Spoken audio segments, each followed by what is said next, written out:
আজ থেকে ৬ বছর আগে সানি ভাইকে প্রপোজ করায় তার শক্ত হাতে থাপ্পড় খেয়েছিল সারা। সে মানুষটি ৬ বছর পর দেশে ফিরেছে শুনে পুরনো থাপ্পড়ের ব্যথা যেন আবারও জাগ্রত হলো। আসমুখেই হাত চলে গেল সানির ডান গালে। কি ভয়ানক দৃশ্য ছিল, ভাবতেই গা শিউরে উঠেছে সারার। সানিকে নিজের ঘরে এভাবে গালে হাত দিয়ে দাঁড়িয়ে থাকতে দেখে আরোহী ঘরে প্রবেশ করতে করতে বলল, কি রে সারা, পুরনো ক্ষত জেগে উঠল নাকি? সানি ভাইয়ের আসার কথা শুনে সারা নিজের গাল ঘষতে ঘষতে রাগী স্বরে বলল, মজা নিচ্ছিস শাকসুন্নি? থাপ্পড় যে কি ব্যথা ছিল তুই একটা খেলে ঠিক বুঝতে, তখন আর মজা নিতি না। আরোহী শব্দ করেই হেসে ওঠে। আরোহী হাসির আওয়াজ কাটা গায়ে যেন লবণ ছেটানোর মতো লাগছে সবার কাছে। সারা বিরক্ত হয়েই বলল, দেখ আরোহী, তুই যদি মজা নেওয়ার জন্য এখানে আসিস তাহলে যা আমার ঘর থেকে বেরিয়ে যা। আমি এখন মজা করার মতো মোটে নেই। আরোহী আবার নিজের হাসি থামিয়ে সারার কাছে এগিয়ে গেল। বিছানায় বসতে বসতে বলল, আরে রেগে যাচ্ছ কেন বান্ধবী? আমি তো মজা করছিলাম। সারা রাগান্বিত কণ্ঠে বলল, মজা তো করবি, আমি তো জানি থাপ্পড়ের যে কি ব্যথা ছিল, এখনো মনে হলে চিনচিন ব্যথা করে। বেয়াদব রাক্ষস লোক একটা, এতটুকু একটা মেয়ের গায়ে নির্মমভাবে হাত তুলে কেউ? আমি না হয় ছোট মানুষ ছিলাম, ভুল করতেই পারি। তিনি না বুঝিয়ে এভাবে মারবেন? কতটুকু বয়স ছিল? মাত্র 13 বছর বয়স। বান্ধবীদের ফালতু কথা আর হিন্দি সিনেমা দেখে কি অদ্ভুত বুদিনা চেপেছিল আমার মাথায়। এমন একটা রাক্ষস প্রপোজ করতে গিয়েছিলাম আমি, বুঝলে কি আর এমন ভুল করতাম? এখন আসলে তা ছায়াও দেখাবো না আমি। রাগে গজগজ করতে করতে একশ্বাসে কথাগুলো বলল সারা। আরোহী মিটমিট করে হেসে সারার কথাগুলো শুনছিল। আরোহী মুচকি হেসে বলে উঠল, এতটা ভাব নিস না, যদি আবার সানিবাইয়ের প্রেমে হাবুডুবু খাস। সারা তেড়ে এসে আরোহীর সামনে দাঁড়িয়ে আরোহীর দিকে আঙ্গুল তুলে ঝাঁঝালো কণ্ঠে বলল, নর্দমার পানিতে ডুবে মরব, সারা জীবন কুমারী থাকবো, তবুও রাক্ষসটার প্রেমে পড়ব না। এই সারা যে মানুষ এতটুকু একটা বাচ্চার গায়ে হাত তুলতে পারে, তার প্রেমে হাবুডুবু, তার ছায়াও দেখব না আমি। না, প্রেমে পড়লে ভালো। তোদের বাড়ির ছেলেগুলো যা গম্ভীর না, বাপরে বাপ, আমার তো এদের দিকে তাকাতেই ভয় লাগে। আজ তো একটা জেলখানায় থাকি আমি, অসহ্য। সারার আরোহী খুব ভালো বান্ধবী। আরোহীর বাড়ি খানবাড়ির বিশাল বড় বাড়ি পেরিয়ে আর 2-1টা বাড়ি পেরোলে হাফ বিল্ডিংয়ের একটা ছোট বাড়ি। 2-3 মিনিটের দূরত্ব হবে আরোহীর বাড়ি আর খানবাড়ি। সারার জন্য প্রায় বেশ খানিকটা সময় থাকতে হয় খানবাড়িতে। খানবাড়ির সদস্যরাও আরোহীকে বেশ স্নেহ করে থাকে। সকাল থেকে খানবাড়িতে নানা আয়োজনের বহু বছর পর খানবাড়িতে সবার চোখের মনি বাড়ি ফিরছে। খানবাড়ির 2 ভাইয়ের একমাত্র আদরের ছোট বোন শায়লা বেগমের একমাত্র ছেলে সানি মেহরাজ শিকদার সার্জারি বিভাগে পড়াশোনা শেষ করে আজ বাড়ি ফিরছে। সানি মেহরাজ শিকদার খানবাড়িতে পৌঁছেছে প্রায় সকাল 9টার দিকে। সকালের জন্য টুকটাক কিছু না কিছু উপহার এনেছে। সবাইকে সেগুলো দেওয়া হলেও সারাকে এখনও কিছু দেওয়া হয়নি। এখন পর্যন্ত সারা তার সাথে দেখাও করেনি। সানি মেহরাজ শিকদার মানুষটা অপ্রয়োজনীয় কথা খুব কমই বলে। তার কথা, চলাফেরা, পোশাক সবসময় মার্জিত। বড়দের সাথে আজ পর্যন্ত উঁচু গলায় কথা বলেনি সানি। সেজন্য বড়দের আরও স্নেহের পাত্র সে। বিশেষ করে খানবাড়ির বউদের কাছে খুবই স্নেহের। সানি মেহরাজ শিকদারের বাবা মারা যায় 8 বছর বয়সে। তখন থেকে তার শায়লা বেগম আর সানি খানবাড়িতেই থাকে। সকলের সাথে কুশল বিনিময় করে নিজের ঘরে বিশ্রাম নিচ্ছিল সানি। এমন সময় আগমন খানবাড়ির সব থেকে ছোট সদস্য আয়রা। বয়স 12 বছর হবে হয়তো। সানি ডেকে পাঠিয়েছিল আয়রাকে। আয়রাকে আসতে দেখে বিছানা থেকে উঠে বসে সানি। ভাইয়া, আমাকে ডেকেছিলেন? মুচকি হেসে জবাব দেয়, হ্যাঁ আপু। তোমার সারা আপু কোথায়? আপু তো ঘরে। আপনার সাথে দেখা করেনি সারা আপু? আসলে আপুর কি যেন হয়েছে, সকাল থেকে ঘর থেকেই বের হচ্ছে না। আমি কি ডাক দিব আপুকে? না, দরকার নেই। সানি বিছানার পাশে রাখা একটা প্যাকেট হাতে নিয়ে আয়রার হাতে দিয়ে বলল, যাও তোমার সারা আপুকে এটা দিও। এটা সারা আপুর গিফট? সানি মুচকি হেসে জবাব দিল, হ্যাঁ। সানি সারার জন্য গিফট এনেছে। ভাবতে ছোটোখাটো একটা বিষম খেলো সারা। আরোহী বিছানায় বসে পা দুলাতে দুলাতেই বলল, মানুষটাকে কত কি বললি, দেখ সেই মানুষটাই তোর জন্য গিফট আনতে ভুলেনি। সারা বিরক্ত হয়ে বলল, ওকালতি করবি না তো, সবার জন্য গিফট এনেছে, তাই ভদ্রতার খাতিরে আমার জন্য গিফট এনেছে। সে তো ভদ্রতার খাতিরে গিফট এনেছে, তুই তো ভদ্রতার খাতিরে মানুষটার সাথে দেখাও করলি না। কতবার ডাকলো সবাই, তোর ফুফিমণি কি ভাবলো বলতো? যার যা ইচ্ছে ভাবুকে, ওই রাক্ষসটার সামনে আমি আর যাচ্ছি না, ব্যাস। আরোহী বিছানা থেকে গিফটের প্যাকেট হাতে নিতে নিতে বললাম, তুই থাক তোর মতো, আমি তো দেখি ডাক্তার সানি মেহরাজ শিকদার কি গিফট এনেছে। সারা বিরক্ত হয়ে বলল, দেখ আর পারলে নিয়েও যা, লাগবে না আমার ওই মানুষটার গিফট। গিফট পেতে কার না ভালো লাগে। সারা উপরে উপরে রাগ দেখালেও কি গিফট দিয়েছে জানার তার বেশ আগ্রহ হচ্ছে, কিন্তু আত্মসম্মান রক্ষার্থে বলতেও পারছে না। সারা আর চোখে দেখছে আরোহী গিফট খোলার দৃশ্য। গিফটের প্যাকেট খুলে দুজনের চোখ কপালে। একটা গর্জিয়াস গাউন আর একটা সাধারণ 3 পিস, দুটো ড্রেস অসম্ভব সুন্দর। আরোহী বিস্মিত হয়ে বলল, সয়েজ আছে বলতে হবে। সারা অবাক হয়েও আরোহীকে বুঝতে দিল না, একটু ভাব নিয়ে বলল, বিদেশি গার্লফ্রেন্ডকে গিফট করে না, এজন্যই এত ভালো বোঝে। আরোহী একবার সারার দিকে তাকিয়ে আবার গিফট দেখায় মনোযোগ দিল। অনেক রকমের চকলেট। চোখে পড়ে লাল রঙের একটা বক্সের দিকে। অনেক কৌতূহলিয়ে বক্স খুলে আরোহী। বক্স খুলে আরোহী আর সারা আরও বেশি অবাক হয়ে যায়। খুবই সুন্দর একটা লকেট, ডায়মন্ডের এস লেখাটি জল করছে। আরোহী অবাক হয়ে বলল, এ কি সারা, এ তো দামি গিফট, রহস্য কি বলতো? সারা এবারও তার ভাবমূর্তি বজায় রেখে বলল, এইগুলো গিফট আহামরি কিছু না, এসবের গিফট আমরা একে অপরকে দিয়েই থাকি। আরোহী দীর্ঘশ্বাস ফেলে বলল, হ্যাঁ, তোমরা বড়লোক মানুষ, বড়লোকের ব্যাপার স্যাপার আলাদা। আমি মধ্যবিত্ত পরিবারের মেয়ে, আমাদের কাছে এসব বিশাল কিছু। সারা একগাল হেসে আরোহীর পাশে বসে আরোহীকে শক্ত করে জড়িয়ে ধরে আহ্লাদি কণ্ঠে বলল, সারা মেহরুন খান একমাত্র বেস্ট ফ্রেন্ড তুই, আমরা দুজনেই বড়লোক।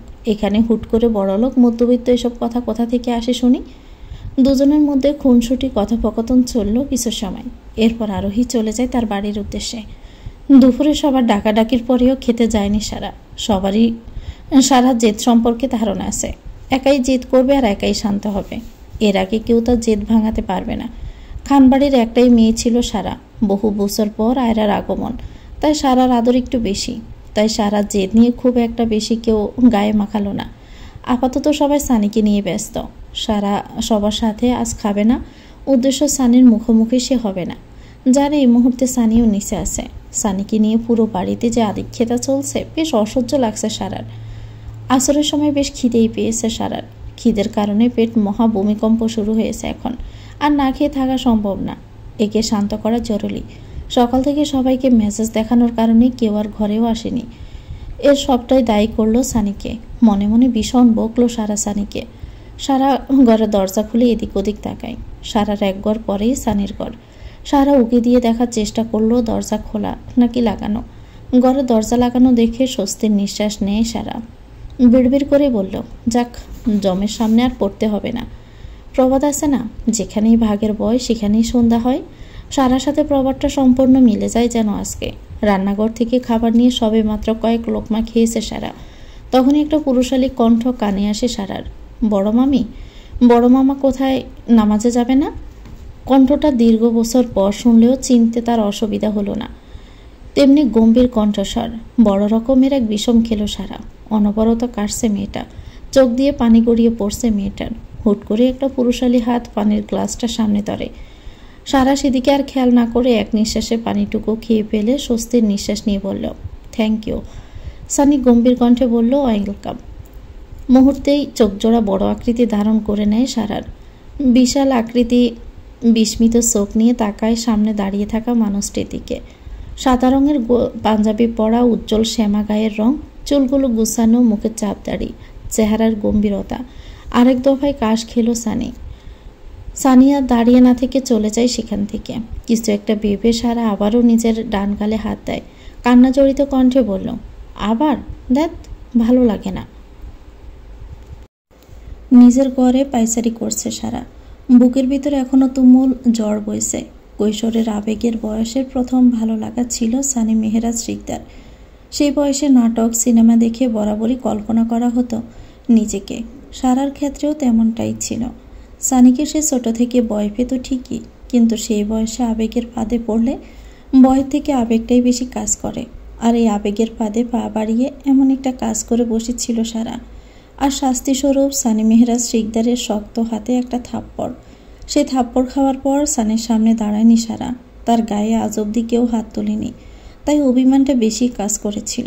আর অভিমান কাজ করেছিল সানি একবারের জন্য এসেও সারার কাছে ক্ষমা চায়নি। এরপর টানা 10 দিন সারা জ্বরে ভুগেছিল। একবারের জন্য দেখতে আসেনি সানি সারাকে, তাই অভিমানটা আরও বেশি রকমের গাঢ় হতে থাকে। তার 1 মাস পর পড়াশোনার উদ্দেশ্যে বিদেশে পাড়ি দেয় সানি মেহরাজ শিকদার। এই 1 মাস সারাও সানির সামনে যায়নি, আর সানিও সারার সামনে আসেনি। এরপর সানি বিদেশে পাড়ি জমালে সারা একবারের জন্য খোঁজ নেয়নি সানির। 6 বছর পর আবারও সানিকে দেখে তার চোখ সেখানেই আটকে যায়। তার হৃদয়ে শুরু হয় ভয়ঙ্কর এক তোলপাড়। বিষয়টি ভাবতেই খুবই বিরক্ত লাগছে সারার। সানির সেই গাঢ় চাহনি, তার অসাধারণ ব্যক্তিত্ব, কথা বলার বাচনভঙ্গি, তার চলাফেরা, তার পোশাক কৈশোর বয়সে মনে জায়গা করে নিয়েছিল। সেই গাঢ় চাহনি, কণ্ঠস্বর আবারও তার জীবনের আগমন। তবে এই 6 বছরে তার মধ্যে আরও পরিবর্তন এসেছে। তার সৌন্দর্য যেন আরও বৃদ্ধি পেয়েছে।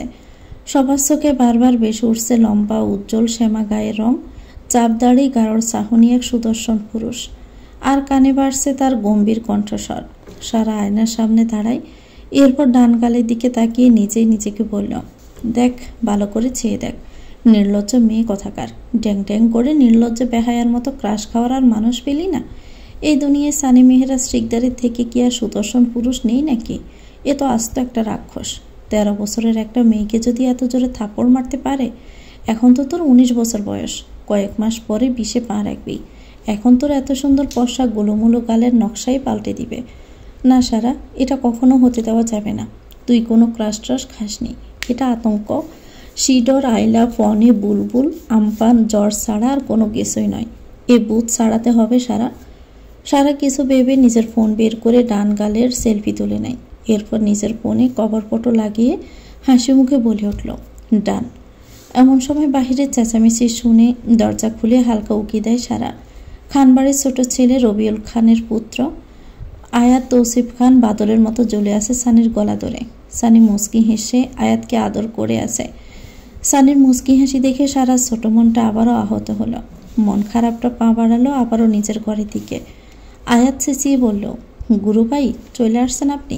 এত বছর আপনারে দেখে আমার অস্থির হৃদয় আজ শান্ত হলো। সানি আয়াতের মাথায় গাঁটটা মেরে মুচকি হেসে বলল, অভিনয় কম করে কর একটু। আমি এসেছি সকালে আর তুই বিকেলে এসেছিস ভালোবাসা দেখাতে? বিশ্বাস করো গুরু ভাই, আমি ভোর সকালে চলে আসি, কিন্তু গাড়ির টায়ার মাঝ রাস্তায় এসে হাওয়া ছেড়ে দিয়েছে।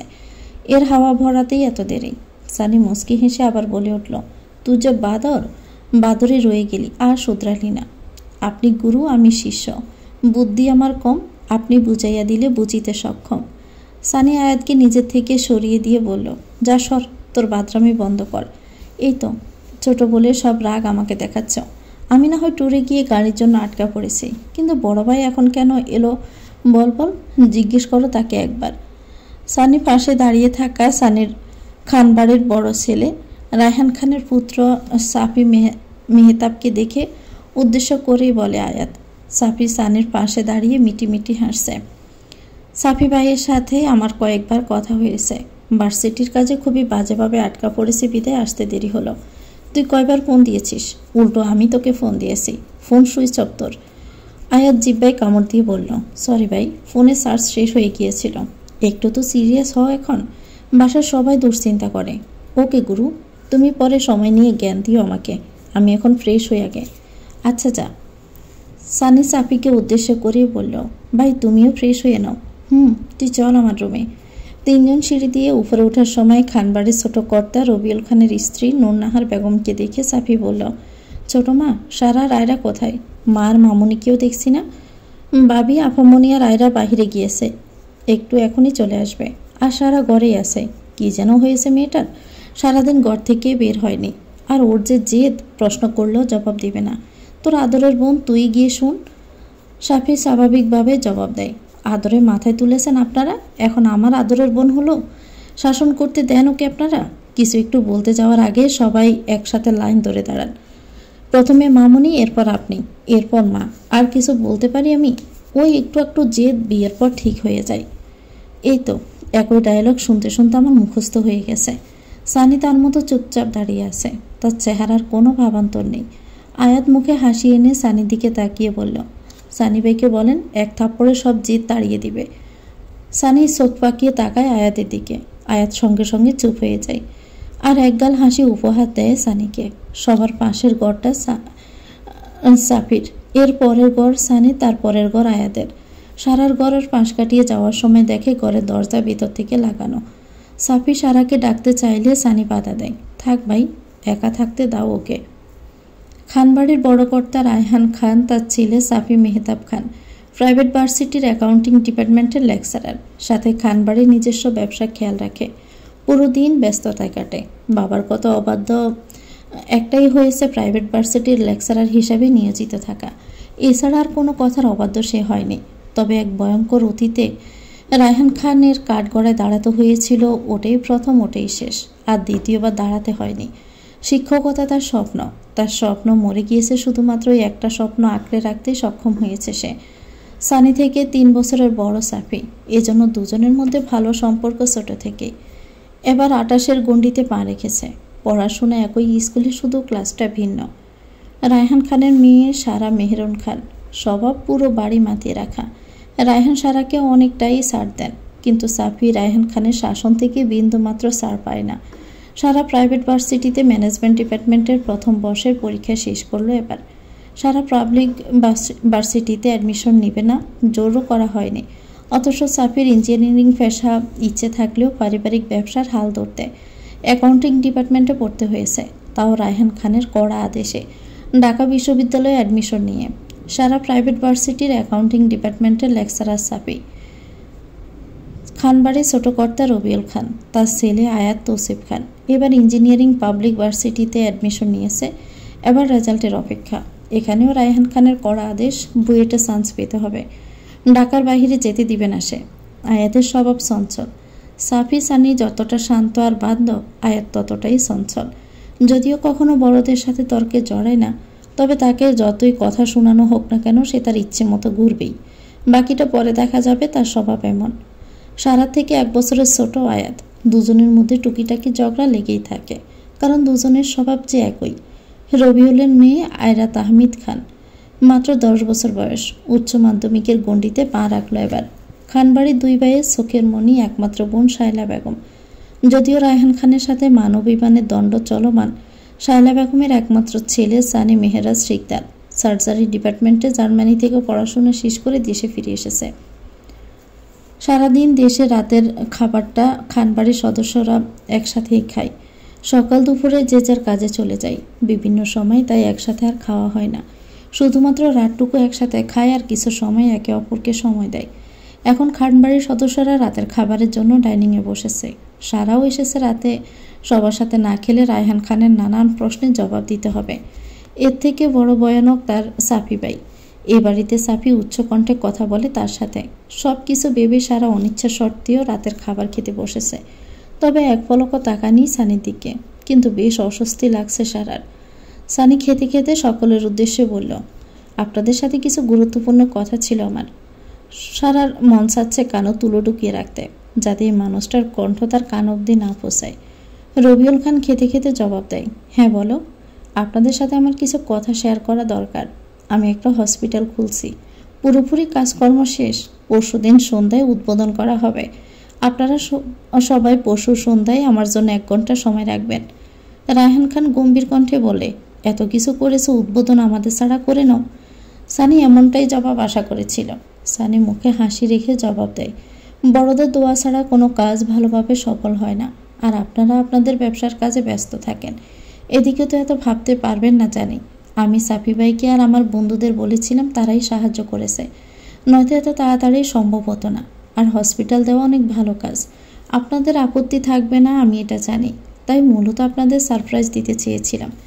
বিশেষ করে মাকে এই জন্য বলা হয়নি। রবিউল খান হাসি মুখে বলল, ভালো করেছ। দোয়া করি লাইফে এভাবে এগিয়ে যাও আর সাকসেসফুল হও। সানি অনুরূপ হাসি মুখে বলল, ধন্যবাদ ছোট মামা। রায়হান খানকে উদ্দেশ্য করে বলে সানি, বড় মামা আপনি যাবেন তো? রায়হান খান গম্ভীর কণ্ঠে বললেন, যেতে আপত্তি কোথায় আর। হসপিটালের নাম কি রেখেছ? SMS হসপিটাল, অর্থাৎ সাগর মাহিন শিকদার। যেহেতু আমার ডাক্তার হওয়া, এসব হসপিটাল দেওয়া আমার বাবার স্বপ্ন ছিল, তাই তার নামটাই রাখাটাই ভালো মনে করলাম। তবে আরও হসপিটাল খোলার ইচ্ছে আছে আমার। সেগুলো আমি অবশ্যই আপনার পছন্দ করা নামটাই রাখবো। লাগবে না আমার। তোমার বাবার অসম্পূর্ণ ইচ্ছে তুমি পূরণ করো। তোমার বাবা তো দোয়া দিয়েছে। সেখানে আমার তো আর কোনো প্রয়োজন নেই। সানির ঠোঁটে অনুরূপ স্মিত হাসি। অবশ্যই প্রয়োজন আছে, আপনি আমার পিতা সমতুল্য। বাবাকে তো অনেক আগে হারিয়েছি। তার আদর স্নেহ শাসন খুব অল্প দিনেই আমার ভাগ্য জুটেছিল। আপনার কড়া শাসনের স্নেহে বেড়ে ওঠা, আপনার কড়া শাসনের কারণে পথভ্রষ্ট হইনি, আর লক্ষ্য পূরণ করতে পেরেছি। আপনার দোয়া অবশ্যই প্রয়োজন আছে। সারা এতক্ষণ খাবারের দিকে তাকিয়ে থাকতে পারলো, এবার আর পারল না। সারার পাশে বসা ছিল আয়রা, আয়াত, সাফি, এরপর সানি। সারা পাশ ফিরে তাকিয়ে সানির দিকে তাকায়। সে একই রকম অসাধারণ ব্যক্তিগত কথা বলার বচনভঙ্গি, দৃঢ় কণ্ঠস্বর, পরনে ধূসর রঙের টি শার্ট। সানির আবারও সারা চোখ আটকে যায় সানির দিকে। রায়হান খান প্রসঙ্গ পাল্টালেন। প্রসঙ্গ পাল্টিয়ে গম্ভীর কণ্ঠে বললেন, শিকদার বাড়িতে জানিয়েছ? না, জানানো হয়নি। কালকে গিয়ে জানিয়ে দিব। আমি যদি যাই সেখানে কোনো ঝামেলা দেখতে পারবো না। ঝামেলা হলো সরাসরি চলে আসবো, কিন্তু আমি। ঝামেলা হবে না ইনশাল্লাহ। আপনি তো রাগ করেননি বড় মামা? রাগ করার কি আছে? তোমার জীবন, তোমার সিদ্ধান্ত। আপনারও সিদ্ধান্ত দেওয়ার অধিকার রয়েছে বড় মামা। আমার উপর আপনার অধিকার আছে। অবশ্যই আমার জীবনে আপনি সিদ্ধান্ত নিতেই পারেন। তেমনটা যদি বুঝতেন তাহলে যে খান বাড়িতে তোমারও যে দায়িত্ব আছে তুমি নিশ্চয়ই সেটা বুঝতে। শিকদার বাড়ির দায়িত্ব পালন করতে উঠে পড়ে লাগতে না। আমি জানি আমার দায়িত্ব রয়েছে। কি দায়িত্ব পালন করতে হবে বলুন? আপনি কি চান? আমি অবশ্যই তা করার চেষ্টা করব। খানবাড়ির ব্যবসায় তোমারও ভাগ রয়েছে, সেই দায়িত্ব কে নিবে? আমরা আর কতদিন? আমরা কি বুড়ো বয়সেও খেটে যাব? ভাগ আমার চাই না, তবে আপনারা কাজ করতে বলছেন, আমি করব মামা। আমি যথাসাধ্য চেষ্টা করব। সকলের মধ্যে আর কিছুক্ষণ কথোপকথন চলল। তবে সারা এখনও তাকিয়ে আছে সানির দিকে। সানি এবার সারার দিকে তাকায়। সারার দৃষ্টি স্থির। সারার দিকে তাকিয়ে সানি ভ্রু নাচায় কয়েকবার। তৎক্ষণাৎই হুঁশ আসে সারার। আবারও বড় রকমের বিষম খায় সারা। সারার পাশে দাঁড়িয়ে থাকা রায়হান খানের স্ত্রী শাহানা বেগম সারার দিকে পানি এগিয়ে দিতে দিতে বললেন, তোর আবার হলোটা কি? আস্তে ধীরে খেতে পারিস না? সব সময় চটপটে স্বভাব তোর। সারা এক ডোকে পানিটুকু খেয়ে নিল। সানি আবারও খাওয়ার দিকে মনোযোগ দেয়। সারা মনে মনে স্থির করলো সব কিছু উলটপালট হয়ে গেলেও আর এই মানুষটার দিকে সে তাকাবে না। রাতের খাওয়া শেষ করে সারা নিজের ঘরে আসে। ফোন হাতে নিয়ে দেখে আরোহীর মেসেজ। সারা আরোহীকে ফোন করে তৎক্ষণাৎ। কয়েকবার রিং বাজতে ফোন ধরে আরোহী। আসসালামু আলাইকুম জানু। ওয়ালাইকুম আসসালাম। রাখ তো জানো, কখন তোকে মেসেজ দিয়েছি আর রিপ্লাই দিয়েছিস এখন? কি এমন কাজ করলি তুই বলতো? আরে রেগে যাচ্ছিস কেন? খালামণি এসেছিল, এই জন্য ব্যস্ত ছিলাম। তোর কি খবর বল? বাসার সব ঠিকঠাক? কিছু হয়নি তো? এত জরুরি তলব কেন? সারা মুখটা গম্ভীর করে জবাব দেয়, সবই ঠিকঠাক। আরোহী অনেকটা আগ্রহ নিয়ে বলল, জানো দেখা হয়েছিল সানি ভাইয়ের সাথে? সারা বিরক্ত ভরা কণ্ঠে বলল, হয়েছে। আরোহী আগ্রহ আরও শতগুণ বেড়ে যায়। উৎফুল্ল কণ্ঠে বলল, তাই নাকি? কি বললো ভাইয়া তোকে? ভাইয়া দেখতে কেমন রে? ক্রাশ খেলি নাকি আবার? সারা রাগী কণ্ঠে বলে উঠল, শাক শুননি? তুই আমার সামনে আয়, তোর উপর দিয়ে ট্রাক চালাবো আমি। মজা নিস তাই না আমার সাথে? এই তুই না আমার বেস্ট ফ্রেন্ড, এর প্রতিদান দিচ্ছিস তুই? আরোহী হাসতে হাসতে বলল, আচ্ছা সরি, আর কিছু বলবো না। এখন শুধু বল, সানি ভাইয়াকে থ্যাঙ্কস জানিয়েছিস নাকি? এত সুন্দর গিফট দিলেও থ্যাঙ্কস কিন্তু প্রাপ্য জানো। তুই দিয়ে যা থ্যাঙ্কস। বিরক্ত। কথাটি বলে ফোন কেটে দিল সারা। আরোহী একটু মজা নিচ্ছে। সারার সাথে সচরাচর মজা নেওয়ার সুযোগ পায় না। এবার পেয়েছে, হাতছাড়া করার মতো বোকামি করা যাবে না। এখানে সারা থাকলে তার পুরো মাথা খেয়ে নিত। সেই তুলনায় আরোহী কমই করেছে। বেলকনিতে দাঁড়িয়ে এক দৃষ্টিতে তাকিয়ে আছে রাতের আকাশ দেখছে সানি। নিস্তব্ধ চারিপাশে মাঝে মাঝে দূর থেকে কানে ভেসে আসছে যানবাহন, মানুষের কিছু কোলাহল। মাঝে মাঝে রাতের শীতল বাতাস ছুঁয়ে দিচ্ছে গা। সানি এক দৃষ্টিতে আকাশের দিকে তাকিয়ে বলল, তোমার চোখে আমি অপরাধী, অথচ তোমার জন্য সবার কাঠগড়ায় আমি দাঁড়িয়ে। আজ তোমাকে পরিপূর্ণ করতে গিয়ে শূন্যতায় ভাসছি আমি। সানির ভাবনার বিচ্ছেদ ঘটে সাফির আওয়াজ শুনে, সানি। সানি তৎক্ষণাৎ নিজেকে স্বাভাবিক করে জবাব দেয়, হ্যাঁ ভাই এসো। সাফি মুচকি হেসে ঘরের ভিতরে প্রবেশ করল। বেলকনিতে এসে সানির পাশে দাঁড়িয়ে নরম কণ্ঠে বলল, মন খারাপ? সানি মুচকি হেসে জবাব দেয়, না ভাই। সাফি সানির পিঠে হাত রাখে, নরম কণ্ঠে বলল, কষ্টকে আড়াল করতে পারা ভালো গুণ। বড় হয়ে গিয়েছিস তুই, আর তাহলে আমাকে সান্ত্বনা দিতে হবে না। আজ থেকে তাহলে আমার ছুটি। সানি সাফির দিকে তাকিয়ে মৃদু স্বরে হাসে। সানি আবারও আকাশের দিকে তাকিয়ে বলল, তুমি সবটা মেনে নিয়ে এখনও কিভাবে আসো ভাইয়া? সাফি সানির পিঠ থেকে হাত সরিয়ে বেলকনির রেলিংয়ে দু হাত রেখে আকাশের দিকে তাকিয়ে বলল, মানুষের সাথে ইটের একটা মিল রয়েছে জানিস। ইটকে পোড়ানো হলে শক্ত হয়, মজবুত হয়, ঠিক তেমন মানুষ যত ভিতরে ভিতরে পড়ে ক্ষত বিক্ষত হয়, মানুষ ততটা শক্ত আর মজবুত হয়।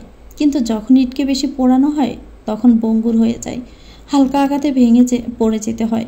তাই নিজেকে এত পোড়াস না, মানুষের গণ্ডি মেনে নাও, নয়তো মানিয়ে নাও এইটুকুর ভিতরে। আমিও মেনে নিয়ে নিজেকে মানিয়ে নিয়েছি। কোথাও এক জায়গায় পড়েছিলাম আমি, একদিন এই জিতে জিতে হারার গল্প ফুরিয়ে যাবে। কিছু মেনে নিও, কিছু মেনে নিতে হয়, কিছু মেনে নেওয়া জরুরি। এত ভেঙে পড়লে চলবে? সবাই তো আসবে হাতিয়ার হয়ে ভাঙার জন্য। নিজের পাহারাদার নিজেকেই হতে হবে। এত ভাবিস না, গিয়ে ঘুমিয়ে পড়। ভাইয়া, আমি পারবো তো? তোর উপর আমার দৃঢ় বিশ্বাস রয়েছে, পারবি তুই, শুধু আশ্বাস রাখ। সাফি চলে গেলে সানি আরও কিছু সময় তাকিয়ে থাকে আকাশের দিকে। এই আকাশ বোঝাই অসীম দূরত্ব আর এক বিশাল শূন্যতা। ভোর সকালে ফজরে নামাজ পড়ে বেলকনিতে দাঁড়িয়ে ভোরের মিষ্টি আবহাওয়া উপভোগ করল সারা। ভোরের আবহাওয়া যেন একটি নতুন সূর্যের আলোয় রাঙানো স্বপ্ন। আকাশে ছড়িয়ে রয়েছে রং বেরঙের তুলোর মতো মেঘ, যেগুলো সূর্যের প্রথম কিরণগুলোকে সোনালি রঙে বাঁধতে ব্যস্ত।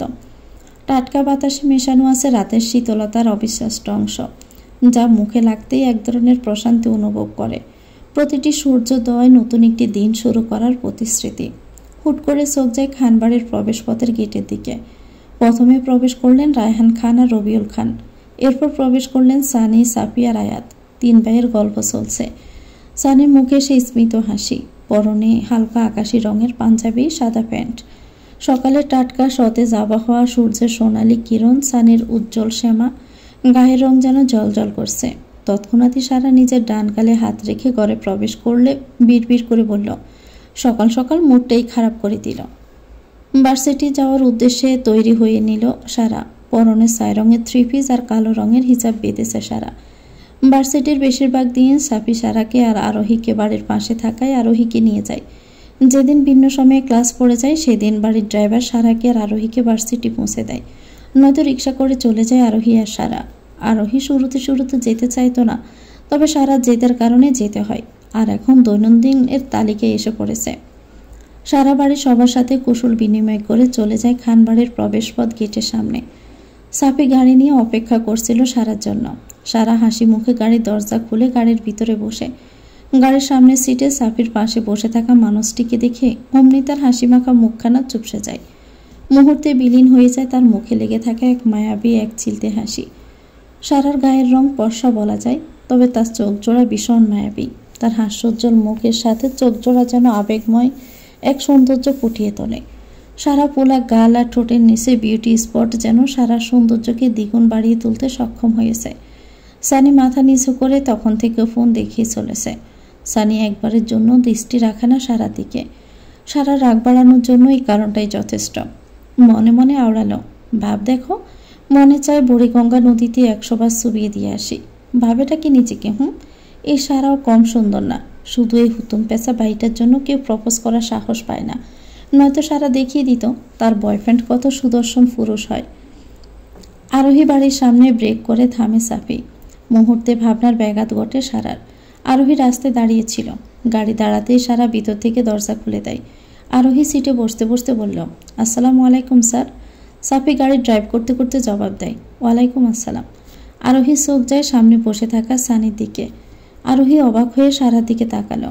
আরোহী চোখের ইশারা করতে চোখ পাকায় সারা। আরোহী তৎক্ষণাৎ চুপ হয়ে যায়। আরোহী এমনিতেও সাফির সামনে কথা থাকলে কথা বলে না, জমের মতো ভয় পায় সাফিকে। কখনো উচ্চস্বরে কথা বলেনি আরোহীর সাথে, তবুও তার ভয় পাওয়ার কারণ তার শিক্ষক এবং সাফির গাম্ভীর্য।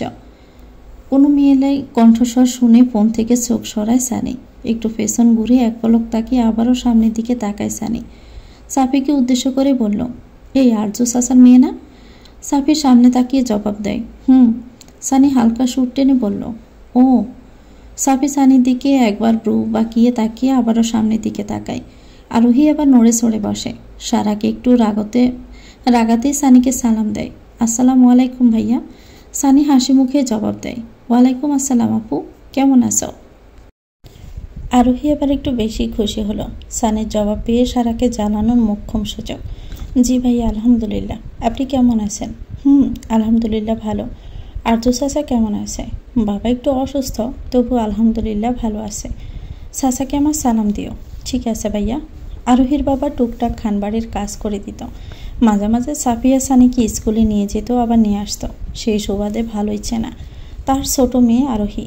আরোহীর সাথে সারা ভালো বন্ধু হওয়ায় খানবাড়ির সাথে সম্পর্কটা আরও জোরালো। আরোহী মধ্যবিত্ত ঘরের মেয়ে। বিলাসবহুল জীবন না থাকলেও খুব সুন্দর হাসি খুশি জীবন চলে যায় তাদের। সানিকে আরোহীর সাথে কথা বলতে দেখে সারার রাগ ক্রমান্বয়ে আরও বেড়ে গেল। বিশাল আকৃতি ধারণ করেছে এবার। কথা তো দূর, তার দিকে তাকায়নি পর্যন্ত, অথচ একটা মেয়ের সাথে ঠিকই হাসি মুখে কথা বলছে। সারার ইচ্ছে করছে সানির মুখে বোমা ফেলতে। মনে মনে সারা আড়ালো, ছোটবেলায় কি প্রপোজ করেছি, তার অহংকার আর ভাবখানা দেখো। কথা না বললো তাতে আমার কি, আমিও কথা বলার জন্য কোনো বসে নেই। সারা ফোনের স্ক্রিনে আলো জ্বালিয়ে ওয়ালপেপারের ছবিটা দেখে নিল একবার।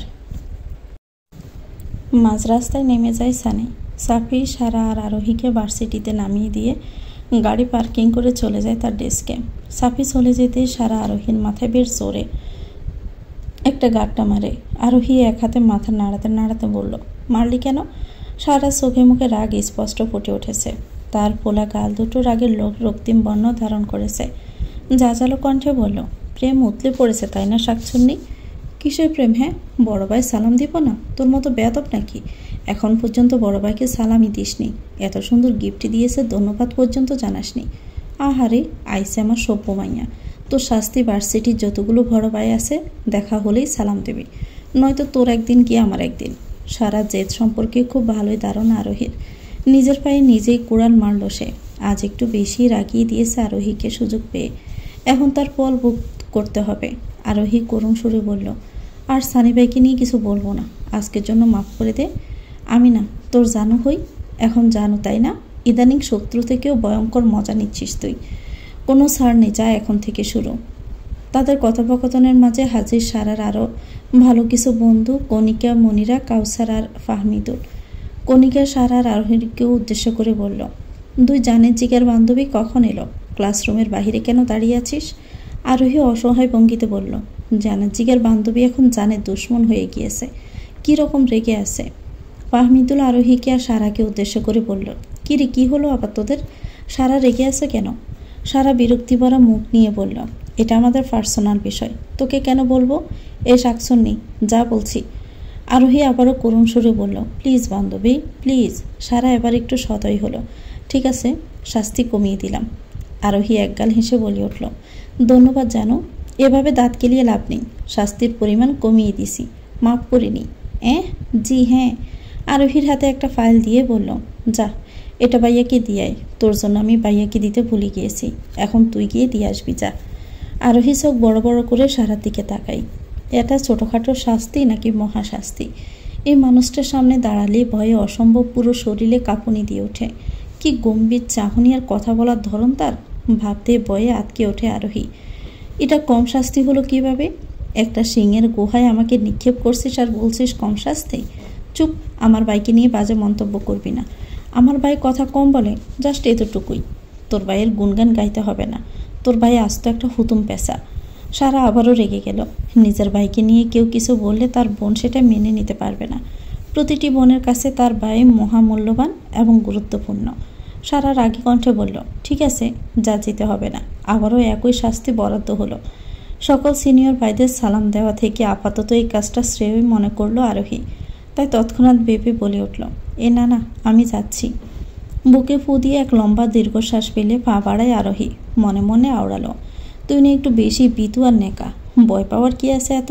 স্যার কি তোকে আস্ত গিলে খাবে নাকি? শুধু গম্ভীর কণ্ঠে বলবে, টেবিলে রেখে যাও, ব্যাস এটুকুই। এত বিতু তুই কেন? ছি আরোহী, ছি। আরও সাফি কেবিনের সামনে দাঁড়িয়ে আবারও বুকে ফু দিয়ে জোরে শ্বাস নিয়ে নিল আরোহী। এরপর গলা খাঁকড়ি দিয়ে শুকনো কাশি দিয়ে বলল, আসবো স্যার। ডেস্কে বসে কাজে ব্যস্ত ছিল সাফি। আরোহীর গলার আওয়াজ শুনে দরজার দিকে তাকায় সাফি। তুমি এখানে? কোনো সমস্যা? সারা কোথায়?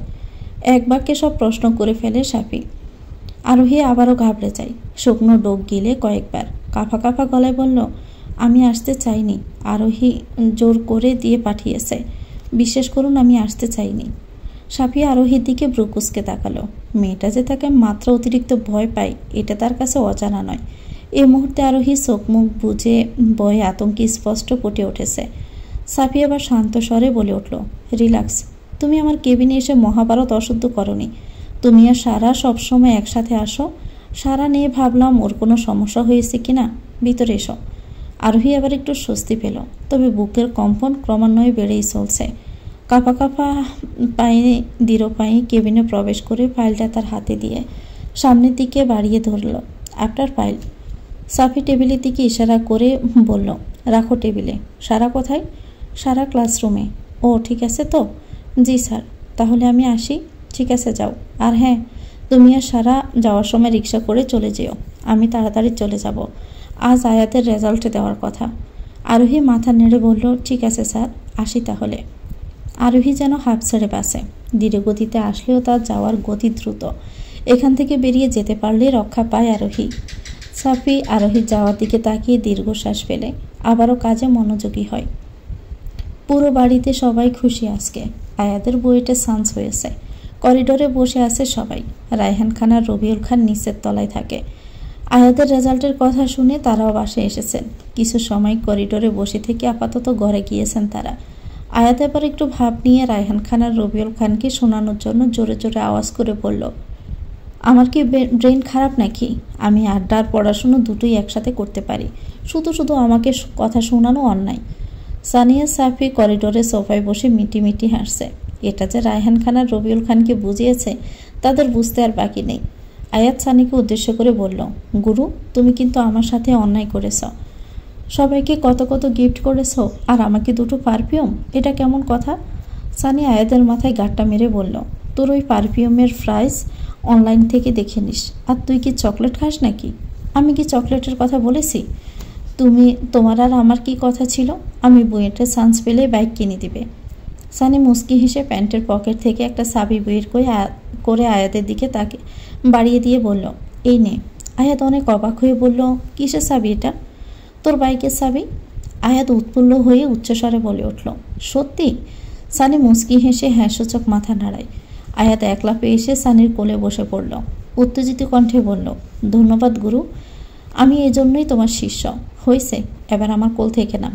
আর হ্যাঁ, সাবধানে বাইক চালাবি। আমি একটু অসাবধানতা দেখেছি তো চাবি আমার হাতে। জো হুকুম গুরু। আয়াত সাফিকে উদ্দেশ্য করে বলল, দেখো দেখো, সানি ভাই থেকে কিছু শিখো। তুমি তো কিছুই দিলে না। সানি আবারও আয়াতের মাথায় গাঁটটা মেরে বলল, দুই ভাইয়ের তরফ থেকে গিফট। নাম এবার। আয়াত সানির কোল থেকে নেমে দাঁড়াতেই রায়হান খান ঘর থেকে বেরিয়ে আস্তে আস্তে বললেন, এখনই অযথা ব্যয় করা শুরু করেছ? টাকা ইনকাম তো শুরু করনি সেভাবে। সানি অনুরূপের মুখে স্মিত হাসি রেখে বলল, টাকা ইনকাম করা হয় নিজের শৌখিনতা কাছের মানুষদের সুখী করার জন্য। যদি সেটা নাই বা করতে পারি, এই টাকার কোনো মূল্য আছে বলে আমি মনে করি না মামা। আয়াত মনে মনে অনেক খুশি হলো। ইচ্ছে করছে সানিকে আবারও জড়িয়ে ধরতে, কিন্তু এ মুহূর্তে সম্ভব না। রায়হান খান প্রসঙ্গ পাল্টিয়ে গম্ভীর কণ্ঠে বললেন, আয়াত এমনি চটপটে স্বভাবের ছেলে। বাইক কিনে দিয়েছ, সাবধানে চালাবে তো, নাকি বন্ধুবান্ধব নিয়ে অসাবধানে ঘুরে বেড়াবে? আয়াত চটপটে স্বভাবের ছেলে হলেও মামাও খুব সচেতন। তেমন কিছু করবেন আয়াত। রায়হান খান আর কথা বাড়ালেন না, থমথমে পায়ে বেরিয়ে গেলেন ঘর থেকে। সানি, সাফি আর আয়াত বেশ কিছুক্ষণ গল্প করে আয়াত বেরিয়ে যায় বাইক নিয়ে বন্ধুদের দেখানোর জন্য। বিকেলে সারা নিজেদের ঘরে শুয়ে ফোন দেখছে, ফেসবুকে রিলস দেখতে ব্যস্ত। এমন সময় আয়াত বাইকের চাবি ঘুরাতে ঘুরাতে সারার ঘরের দরজার সামনে দাঁড়িয়ে পড়ল। আপুমনি। সারা ফোন রেখে বিছানা থেকে উঠে বসতে বসতে জবাব দেয়, আয় ভিতরে। আয়াত মুখে হাসি নিয়ে সারার ঘরে প্রবেশ করল। আয়াতের দিকে তাকিয়ে সারা মৃদু হেসে বলল, কংগ্রেস। ধন্যবাদ আপুমনি। আমাকে কোনো গিফট দিবি না? দিবনি, একটা কিটক্যাট চকলেট কিনে। আয়াতের চকলেট ভীষণ অপছন্দ, আর সেই জন্যই সারার এই কথা বলা। দুজনে সবসময় খুনসুটি লেগেই থাকে। আয়াত নাক মুখ সিটকিয়ে বলল, তোর থেকে এটাই তো আশা করেছিলাম। দেখ, সানি ভাই আমাকে বাইক কিনে দিয়েছে। বাইকের চাবি দেখিয়ে বলল আয়াত। সারা অনেকটা অবাক হলেও ঝাঁঝালো কণ্ঠে বলল, ভালো তো, যা তোর ভাইয়ের গলার দৌড়ে ঝুলে বসে থাক। আমার এখানে কি, যা এখান থেকে। আয়াত সারার দিকে তাকিয়ে সারাকে জ্বালানোর জন্য বলল, কেন রে, খেপে যাচ্ছিস কেন? বাইকে এসে আবার তোকে থাপ্পড় দিয়েছে? সারা এতক্ষণ ক্ষিপ্ত না থাকলেও এখন বেশ চটে গিয়েছে কথা শুনে। পুরনো ক্ষততে আঘাত করেছে আয়াত। সারা রাগে কটমট করতে করতে আয়াতের দিকে তাকিয়ে আয়াত দৌড় লাগায়। সারাও বেশ ক্ষিপ্ততা নিয়ে আয়াতের পিছু নেয়। উচ্চস্বরে বলতে থাকে, দাঁড়া আয়াত, তোর সব চুল ছিঁড়ে আমি টাকলা বানাবো, তারপর আমি ডোল বাজাবো। দাঁড়া বেয়াদব, বেয়াদব ছেলে একটা। আমার বাইকে তোকে তুলবো না, তুই রাখ তোর বাইক। সম্পূর্ণ কথা শেষ করার আগেই কোনো এক পাকাপোক্ত দেহে ধাক্কা খেয়ে একটু পিছিয়ে গেল সারা। সারা বিরক্ত হয়ে সামনের দিকে তাকাতে খেয়াল করে একজোড়া তীক্ষ্ণ দৃষ্টি, চোখে মুখে গম্ভীরতা। সারা বয়ে শুকনো ডোক গিলে আবারও 2 কদম পিছিয়ে যায়। সানি পিছনে ফিরে আয়াতের দিকে তাকিয়ে বলল, এভাবে ছোটোছুটি করছিস কেন? জিনে তাড়া করেছে? কথাটি যে সারাকে উদ্দেশ্য করে বলছে সেটা বুঝতে কষ্ট হলো না সারার। রাগে সারার পুরো শরীর থরথর করে কাঁপছে। সামনে থাকা মানুষটিকে আজ তো চিবিয়ে খেতে ইচ্ছে করছে তার। আয়াত মিটিমিটি হেসে বলল, ভাইয়া, আজ তো একটা শেওড়া গাছের পেতনি। সারার আগে কটমট করতে করতে আয়াতের দিকে এগিয়ে যেতে যেতে বলল, তোকে তো আয়াত। আয়াত সঙ্গে সঙ্গে সানির পিছনে গিয়ে দাঁড়ায়।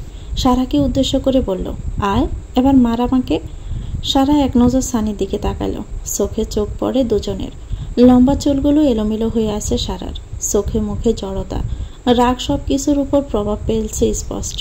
সারার মায়াবী চোখ জোড়ার দিকে গভীর দৃষ্টি এখনও সানির। সানির হৃদয়ে তোলপাড় সৃষ্টি করার জন্য এই চোখ জোড়াই যথেষ্ট।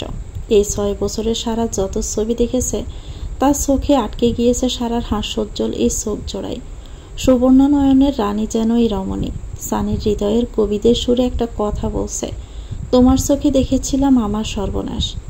সানি নিজের চোখ সরিয়ে নেয় দ্রুত গতিতে। নিজের ঘরের দিকে পা বাড়াতেই পেছনে সানির টি শার্ট টেনে ধরে আয়াত। ভাই, এই পেতনির কাছে আমাকে রেখে যেও না। সানি আয়াতের দিকে তাকিয়ে বলল, বয় যখন ফাঁস খেপিয়ে দিস কেন? আমি খেপালাম কই? আমি শুধু বলেছি তোমার হাতে আবার থাপ্পড়। অর্ধেক বলা কথায় জিব্বায় কামড় দেয় আয়াত। এবার সানির হাতে কয়েক ঘা খেতে হবে তার নিশ্চিত। জোকে পড়ে বলে নিজেই নিজের জন্য কুয়ো খুঁড়ে নেয়। আয়াত পালানোর আগে সানি খপ করে আয়াতের হাত ধরে সারার সামনে এনে দাঁড় করিয়ে চোখের ইশারায় বলে, মারতে। আয়াত করুণ কণ্ঠে বলল, দেখো, আজ থেকে আমি কথা কম বলবো। তোমরা দুজনেই বাচ্চা ছেলেটাকে ছেড়ে দাও। এই মুহূর্তে সারা বেশ খুশি হলো সানির ওপর। সারা মুচকি হেসে কয়েক ঘা দিল আয়াতের পিঠে। ব্যথায় কুকিয়ে আয়াত কয়েকবার। সানি আয়াতের হাত ছেড়ে দিয়ে আয়াতকে উদ্দেশ্য করে বলল, কারো সামনে সে অতীত টেনে নিয়ে আসা উচিত নয়। যে অতীত তাকে আঘাত করার ক্ষমতা থাকে। যার যার অতীত শুধুমাত্র তার একান্তই ব্যক্তিগত অধ্যায়। আর তার ব্যক্তিগত বিষয়ে কথা বলা ভালো বৈশিষ্ট্য নয় আয়াত। বড় হয়েছিস, নিজেকে পরিবর্তন কর। তোর বলা কথা এবং কাজে কে আঘাত পেল, কার ক্ষতি হলো এবং কার জন্য মঙ্গল হলো, অবশ্যই সেটা মাথায় রাখতে হবে। কারণ সময় ভয়ঙ্কর বাস্তবতার সম্মুখীন দাঁড় করায়। তখন প্রয়োজন তোর সঠিক সিদ্ধান্ত আর তোর কাজ। এমন স্বভাব থাকলে হবে কি, মজা চলেও হলো, কারো অতীত নিয়ে মজা করা উচিত না। সারা দৃষ্টি শীতল হলো, স্থির দৃষ্টিতে তাকালো সানির দিকে। তার কথা বলার বাচনভঙ্গি বরাবরই মুগ্ধ করে তাকে। আয়াত নিজের মাথা চুলকালো। আসলে ফাজলামি করেও এই মজাটা করা উচিত হয়নি। বিষয়টি একান্তই দুজনের ব্যক্তিগত। আয়াত সানির দিকে তাকিয়ে বলল, সরি ভাই। সানি আয়াতের মাথায় হাত রেখে বলল, যাকে আঘাত করেছিস তাকে বল। আয়াত ব্যঙ্গ করে বলল, এতগুলো মার খাওয়ার পরও সরি। মার না দিলে অবশ্যই সরি বলতাম। শেষ দুজনের কথোপকথন কিছুই কান পর্যন্ত পৌঁছায়নি সারার। সারা দৃষ্টি সানির দিকে। তার কথার ছন্দ যেন এখনো কানে ভাসমান। আয়াত সারাকে এভাবে তাকিয়ে থাকতে দেখে আয়াতের মাথায় আবারও দুষ্টমি বুদ্ধি নাড়াচাড়া দিয়ে বসে। আয়াতের স্বভাব যেন এত সহজে পরিবর্তন হওয়ার নয়। আয়াত সারার মুখের সামনে তুড়ি বাজিয়ে সুর দিয়ে বলে উঠল, আমি কেন বারবার প্রেমে পড়ে যাই? সারার এবার ঘোর কাটে। আয়াতের দিকে তাকায় সারা। আয়াতের চোখে মুখে দুষ্টমি জিলিক। সানির সামনে দ্বিতীয়বার সম্মানহানি হওয়ার আগে সারা আয়াতের চুল টেনে ধরে দাঁতে দাঁত চেপে বলল, তোর চরিত্র খারাপ ভাই। সানি সারার দিকে অবাক হয়ে তাকিয়ে খানিকটা মৃদু স্বরে হেসে ওঠে।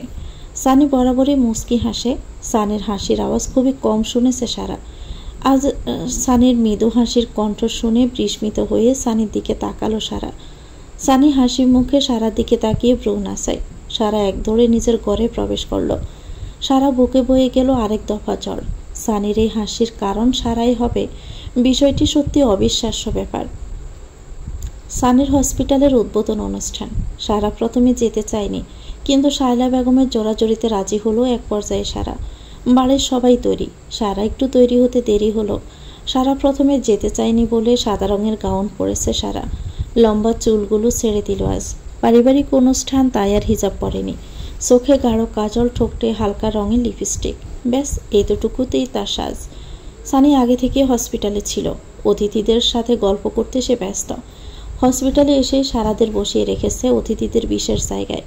বেশ বিরক্ত লাগছে সারার এভাবে বসে থাকতে। এসব প্রোগ্রাম একদম বিরক্ত লাগে সারার। এসব বাসন শোনার ধৈর্য হয় না তার।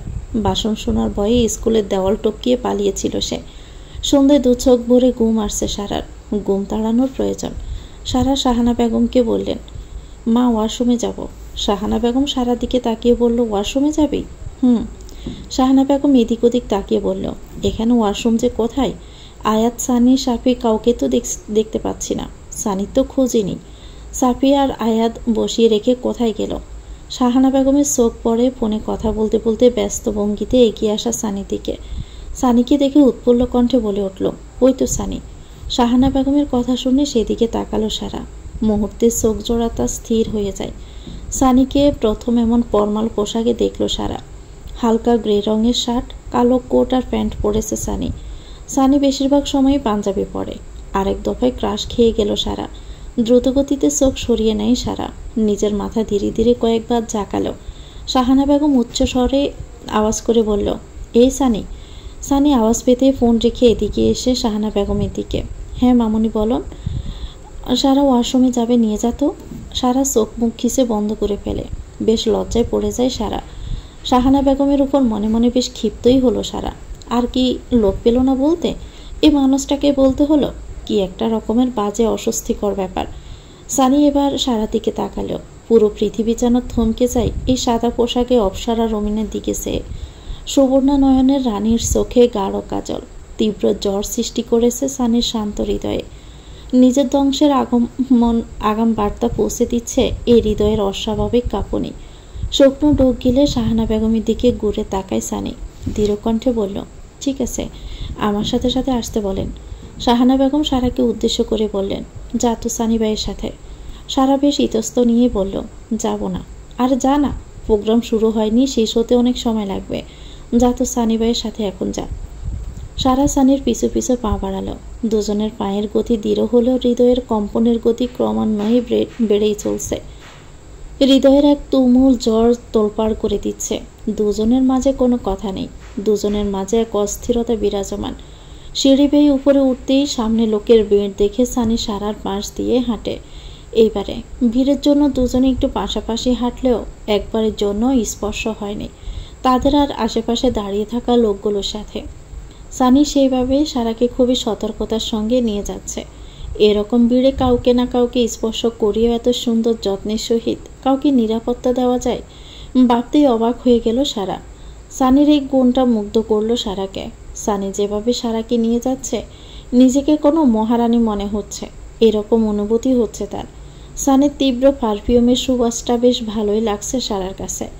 দুজনে যাওয়ার মাঝে একজন মধ্যবয়স্ক লোক আওয়াজ দিল, হ্যালো ডাক্তার মেহরাজ। সানিয়া সারা দুজনেই পাশে ঘুরে তাকালো। লোকটির চেহারা, গায়ের রং দেখে বোঝা যাচ্ছে বাহিরের দেশের লোক। লোকটি হাসি মুখে বলল, হু ইজ শি? সানি হাসি মুখে জবাব দেয়, মাই কাজিন। সানিয়ার কথা বাড়ালো না, পা বাড়ায় সামনের দিকে। সারারও সানির সাথে পা বাড়ালো। ভিড় কমে যেতেই সামনে এগিয়ে যায় সানি। সারা সানির যাওয়ার দিকে তাকিয়ে মুখ বাঁকালো কয়েকবার। একদম কর্নারে একটা টেবিলের সামনে দাঁড়ায় সানি। সারাও দাঁড়িয়ে যায় সানিকে দাঁড়িয়ে থাকতে দেখে। থাই গ্লাসের দরজা, পাশে দেওয়ালের সাথে আটকানো একটা কালো বোর্ড, সেখানে লেখা ডাক্তার সানি মেহরাজ শিকদার। সারার বুঝতে পারলো এটা সানির কেবিন। সানি দরজা খুলে দিয়ে দাঁড়ালো। সারা চুপচাপ কেবিনের ভিতরে প্রবেশ করে। কেবিনের ভিতর পুরো থাই গ্লাসের তৈরি। ভিতর থেকে বাহিরে সব দেখা যায়, কিন্তু বাহির থেকে ভিতরে দেখা যায় না। সুন্দর করেই সাজিয়েছে কেবিনটা। তবে সারার দেখার সুযোগ পেল না। সানির গলা খাঁকড়িয়ে কাশির আওয়াজ শুনে পেছনে তাকালো সারা। সানি ওয়াশরুমে দরজা খুলে দাঁড়িয়ে আছে। সারার বেশ ইতস্ত লাগছে। মাথা নিচু করে ওয়াশরুমে গিয়ে দরজা লাগিয়ে দেয়। সানি দীর্ঘশ্বাস ফেলে সোফায় বসে পড়ল। কপালে হাত দিয়ে গভীর চিন্তায় মগ্ন সানি। চোখ জোড়া বন্ধ হয়ে আসে তার। সারা চোখে হালকা পানি ঝাপটা দিয়ে বেরিয়ে আসে ওয়াশরুম থেকে। দরজা খোলার আওয়াজ পেয়ে চোখ মিলে তাকালো সানি। এরপর আবারও সানি সারাকে নিয়ে যায়। অনেকক্ষণ যাবৎ অনেক নানান বক্তব্য দিয়ে গেল। বেশ বিরক্ত হয়ে শুনছে সারা। এরপর যখন বলা হলো এখন কিছু বক্তব্য রাখবেন ডক্টর সানি মেহরাজ শিকদার, সারা একটু নড়ে চড়ে বসে মনোযোগী হলো। সানির মুখে সেই স্মিত হাসি। সানি শুরুতেই সবাইকে সালাম অভিনন্দন জানালেন। সানির কিছু কথায় সারার হৃদয়ে মোচড় দিয়ে ওঠে। মায়া হয়, ভীষণ মায়া হয় সানির উপরে। কথাগুলো বলার সময় সানির চোখ জোড়া ছিল রক্তিম লাল। এই হসপিটাল আমার বাবাকে উৎসর্গ করে, এই হসপিটাল আমার বাবার স্বপ্ন ছিল। তার ছেলে ডাক্তারি খেতাব পাবে আমার বাবার স্বপ্ন ছিল। আজ আমার বাবার স্বপ্ন পূরণ করে আমি সত্যি আনন্দিত, কিন্তু আমি ভেতর থেকে ব্যথিত, কারণ আমি অসম্পূর্ণ। পৃথিবীতে ওই সন্তান হতভাগা যার সফলতা তার বাবা মা দেখে যেতে পারে না, সফলতার আনন্দটুকু বাবা মার সাথে ভাগাভাগি করতে পারে না। আমি শরীরে সাগর মাইন শিকদারের রক্ত আর তার আদর্শ নিয়ে বড় হওয়া, কিন্তু আমার দুর্ভাগ্য বাবা নামক ছায়াতল আমার ভাগ্যে 8 বছরের জন্যই লেখা ছিল। আজ যদি বাবা নামক ছায়াতল থাকতো তাহলে হয়তো আরও সঠিক দিক নির্দেশনা পেতাম, হয়তো ভালো মানুষ হতাম, কারো চোখে দৃষ্টিকটু থাকতাম না, এতিম নামক শব্দটা থাকতো না। আমার জীবনে পথ চলা আরও সহজ হতো। জীবন অনেক অপূর্ণ চাওয়া বাবা নামক আশ্রয়স্থলে পূর্ণ হতো। বাবা নামক অপূর্ণতা বুঝিয়ে দিয়েছে বাবা শুধু একটা রক্তের সম্পর্ক, আশ্রয়স্থল, স্বপ্ন পূরণের ভাণ্ডার নয়। বাবা নামক শব্দের শক্তি গলার জোর, যা আমি হারিয়ে ফেলেছি। তাই আমি ভিতর থেকে ব্যথিত, আমি অসম্পূর্ণ, আমার পরিবার অসম্পূর্ণ। তবে আমার মা শক্ত হাতে আমাকে আগলে রেখেছে, নিজে ভিতরে ভিতরে পড়েছে, আমাকে বুঝতে দেয়নি। রাতের অন্ধকারে ঘুম ভেঙে বহুবার মায়ের কান্নার আওয়াজ পেয়েছি, তবে ভোরের আলো ফোটার আগে আমাকে সাহস দেওয়ার জন্য, অনুপ্রেরণা দেওয়ার জন্য আমার মায়ের মুখে আমি হাসি দেখেছি। মা দিন শেষে আমার আশ্বাস, আমার আশার আলো। আরও আছে যাদের আমার স্বপ্ন পূরণে অসম্ভব ভূমিকা রয়েছে, তারা খান বাড়ির সদস্য। তারা প্রত্যেকে আমাকে সাহস দিয়েছে, অনুপ্রেরণা দিয়েছে। বিশেষ দুজনের নাম না বললেই নয়।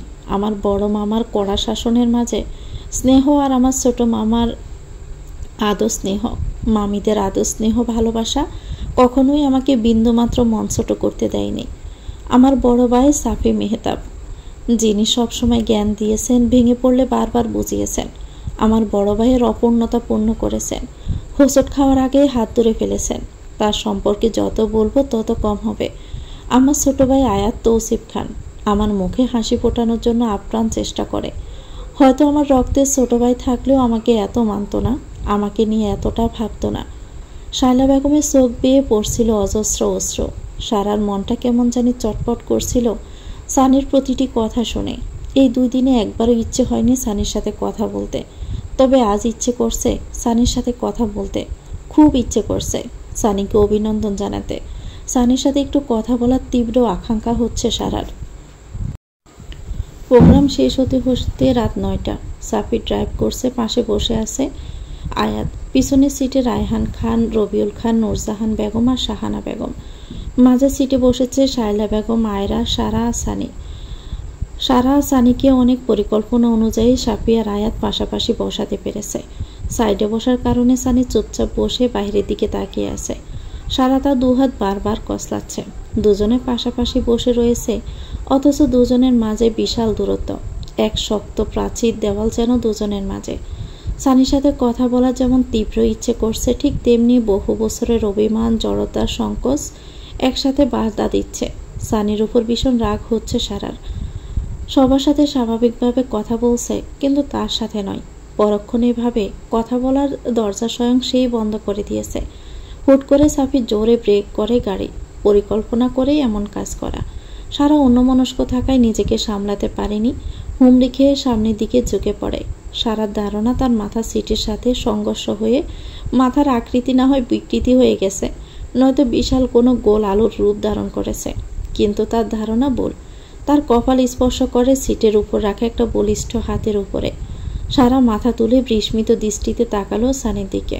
সানি চুপচাপ সামনের দিকে স্থির দৃষ্টিতে তাকিয়ে আছে। মানুষটার কর্মকাণ্ড বরাবরই বিস্মিত করছে তাকে। রায়হান খান গম্ভীর কণ্ঠে বলল, সাফি, এ তোমার কেমন ধরনের গাড়ি চালানোর ধরন? হ্যাঁ, তুমি তো এই অসচেতন হয়ে গাড়ি চালাও না? সরি বাবা, আসলে হুট করে সামনে কুকুর এসে পড়েছিল তো। সাবধানে গাড়ি চালাও। জি বাবা। আয়াত আর সাফি মিটিমিটি হাসছে। আয়াদের আবারও উড়নছন্ডি স্বভাবের জন্য একগাদ বেশি বুঝে গলা ছেড়ে গান ধরল। আমারই মনে জীবনে শুধু তোরই অধিকার, যাব না বলে কখনো জানি প্রেমের অঙ্গীকার। উত্তর খুঁজে পেল প্রশ্নেরা, সত্যির ছোঁয়া পেল স্বপ্নেরা। দূরে দূরে তবু কেন সাথিয়া, মন তোকে দিলাম, এই মন তোকে দিলাম। আশেপাশে গুরুজনেরা রয়েছে, আয়াদের সেই দিকে কোনো ভ্রুক্ষেপ নেই। সে তার মন মতো গলা ছেড়ে গান গাইছে। আয়াত বড়দের ছোটোখাটো কথা গায়ে মাখে না, চুপচাপ সব কথা শুনে পরিবর্তে আবারও কোনো না কোনো অঘটন ঘটিয়ে আবারও আসামির মতো বড়দের কাঠগড়ায় দাঁড়ায়। এ যেন তার নিত্যদিনের স্বভাব। বড়দের অভ্যেস হয়ে গিয়েছে আয়াতের এমন কর্মকাণ্ড দেখতে দেখতে। সানি পিছন থেকে জোর করে আয়াতের মাথায় থাপ্পড় মারে। আয়াত ব্যথায় কুকিয়ে ওঠে, নিজের হাতে মাথা নাড়াতে নাড়াতে বলল, উফ বাইয়া, মারলে কেন আমায়? রায়হান খান গম্ভীর কণ্ঠে বললেন, আরও একটা দাও সানি, দিন দিন ছেলেটা নির্লজ্জ হয়ে যাচ্ছে। সানিয়া সাফি ঠোঁট চেপে হাসছে। সারাও হালকা রাগী স্বরে বলল, ইদানিং তুই খুব বেশি বেশি গান বলছিস আয়াত। সানি এক পলক সারার দিকে তাকিয়ে আবারও সামনে তাকালো। আয়াত বিড়বিড় করে বলল, হ্যাঁ, এদের সেট করতে আমাকে নির্লজ্জ আর কত কি খেতাব পেতে যে হবে। রবিউল খান রাগ হয় খুবই, আর যদি হয় সেদিন বাড়িতে বিশাল রকমের ঝড় বয়ে যায়। শান্ত মানুষের রাগ ভয়ানক, বিষয়টি তেমনি। রবিউল খান স্বাভাবিকভাবে বললেন, ছেলেটাকে আমি আর শুধরাতে পারলাম না। বুদ্ধি যে কবে হবে উপরালাই ভালো জানেন। তবে সবার বিপক্ষে গিয়ে আয়াতের সঙ্গ দেয় শাহানা বেগম। আয়াত ঠিকই আছে, বুঝমান ছেলে আমার। আধারের মাঝে একটুখানি আলোর সন্ধান পেয়ে খুশিতে আধখানা হয়ে গেল আয়াত। শাহানা বেগমকে এই মুহূর্তে জড়িয়ে ধরে ইচ্ছে করছে আয়াতের। আয়াত খুশিতে আধখানা হয়ে বলল, ধন্যবাদ বড় মা, আমি জানি কেউ না বুঝলেও আপনি আমাকে ঠিক বুঝবেন। হ্যাঁ বাবা, এ বাড়িতে একটাই বুঝমান ছেলে আছে। এই বয়সে সব মজা ঠাট্টা করবে না তো কোন বয়সে করবে? এদিকে দেখো, আমার ছেলে 28 বছর হয়ে গেছে, এখনো বিয়ের নামই শুনতে চায় না। শুরু হয়ে গেল শাহানা বেগমের দৈনন্দিন জ্ঞান। সুযোগ পেলেই শুরু হয়ে যায় তার বক্তব্য। সাফির জন্য 1000টা মেয়ে দেখানো হয়, আর সাফি পালিয়ে বেড়ায় এই বিয়ে নামক শব্দটা থেকে। এবার সাফি ড্রাইভ করতে করতে এক হাতে আয়াতের মাথায় গাঁটটা মারে। আয়াত আবারও হাত দিয়ে মাথা নাড়াতে নাড়াতে বলল, তুমিও কেন মারছ? সাফি মনোযোগ দিয়ে গাড়ি চালাতে চালাতে বলল, তোর এক লাইন বেশি বোঝার স্বভাবের জন্য এখন ঘণ্টাখানেক আমার মার ভাষণ শুনতে হবে এই জন্য। শাহানা বেগম রাগী কণ্ঠে বলে ওঠেন, একদম মারবি না আমার ছেলেকে। সত্য বললে তোর গায়ে লাগে তাই না? আমার কথা ভাষণ মনে হয় তোর কাছে? আয়াত অসহায় কণ্ঠে বলল, দেখেছেন বড় মা, আমি ছোট বলি কিভাবে মারে, কেমন অন্যায় অত্যাচার করে। চিন্তা করিস না বাবা, তোর পাশে তোর বড় মা আছে। সাফিয়া সানি এদের দুজনের আগে তোর বিয়ে দিয়ে দিব আমি। তোরা থাক এমন আইবুড়ো হয়ে। আয়াত যেন আরও খুশিতে গদগদ হয়ে গেল। হালকা নড়ে চড়ে একটু ভাব নিয়ে বলল, তাহলে বড় মা, কবে থেকে মেয়ে খুঁজতেন? আয়াতের এমন কথায় উচ্চস্বরে হেসে ওঠে সবাই। রায়হান খান উচ্চস্বরে না হাসলেও মুখে হাসি লেগে আছে তার। আয়াতের কর্মকাণ্ডে বাড়ির লোক হাসতে বাধ্য হয় বরাবরই। সানিয়া সাফির মুখে নিঃশব্দ হাসি, স্মিত হাসি। সানি নিঃশব্দে হাসতে হাসতে বলল, তুই বাদরামো শুধরে ভালো হবি না আয়াত। গল্প আড্ডার মাঝে খানবাড়িতে এসে পড়েছে খানবাড়ির সদস্যরা। সবাই যে যার ঘরে পা বাড়ালো। আজকে ভার্সিটিতে যায়নি আরোহী আর সারা দুজনেই।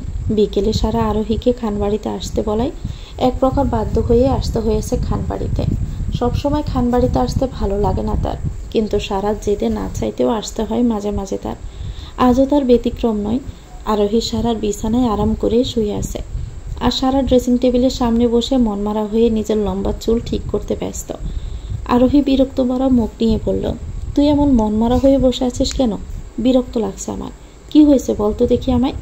সারা মনমরা হয়ে জবাব দিল, কিছু না, সত্যি করে বলতো কি হয়েছে। আরোহীকে সানির বিষয়ে কিছু বলতে পারছে না। সারা নিশ্চিত আরোহী মজা নেবে, কিন্তু আরোহীকে না বলেও ভালো লাগছে না। দুজনের অভ্যেস একে অপরের কাছে সব কিছু শেয়ার করা। সারাকে চুপ থাকতে দেখে আরোহী আবার বলল, কি হয়েছে বল, চুপ আসিস কেন? সারা একটু দ্বিধা নিয়ে বলল, মজা নিবি না তো? আরোহী বুঝতে পারলো সানির বিষয়ে কিছু বলতে চাইছে সারা। আরোহী মৃদু হেসে বলল, না, মজা নিব না, বল। সারা এক এক করে প্রোগ্রামের সব কথা খুলে বলতে লাগলো আরোহীকে। প্রোগ্রামের কথা বলা শেষ করে সারা দীর্ঘশ্বাস ফেলে বলল, সানি ভাই তার বাবাকে খুব মিস করে, কষ্ট পায় জানিস। আমার খুব খারাপ লেগেছে। আর সানি ভাই বরাবরই মানুষটা খুব অদ্ভুত, কথা বলে না, অথচ সবসময় ঠিক প্রটেক্ট করে। কথা কিভাবে বলবে? কথা বলার রাস্তা তো তুই বন্ধ করে দিয়েছিস।